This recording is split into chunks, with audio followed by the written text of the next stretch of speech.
Oui, les compétitions d'André Dessoude ont commencé tranquillement sur un Paris-Dakar avec un véhicule, et puis ça s'est largement amplifié, et au bout de quelques années, tous les ans, nous étions sollicités pour faire 10, 12, 15 véhicules, 4, 5, 6 camions, avec éventuellement des contraintes. Je me souviens d'avoir recouvert des camions Citroën et de les avoir remis en bleu pour qu'ils soient aux couleurs de Dessoude.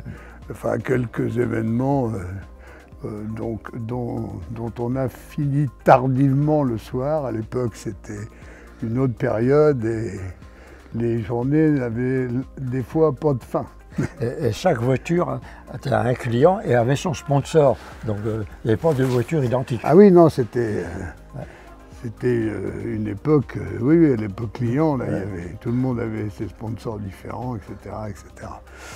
Donc, et c'était toujours un peu dans la précipitation. Parce que la publicité, on le met quand la voiture est finie. Et comme on finissait très tard de préparer la voiture.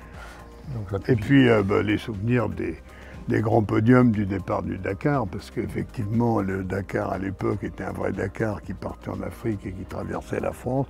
Et donc André faisait toujours une présentation à Saint-Lô qui est restée dans l'esprit de beaucoup de gens qui y ont assisté. Donc il y a eu Nissan, et puis là on a pris la décision de représenter la marque MG. Et MG est arrivé en Europe sans enseigne, donc j'ai dit au président de MG France, je m'en occupe des enseignes, j'ai ce qu'il faut. Donc je suis venu voir Jean-Claude, et là on a pondu les toutes premières enseignes MG à partir d'un dessin, et c'est ce qu'on a fait pour l'entreprise de Saint-Lô, de Caen et de Cherbourg.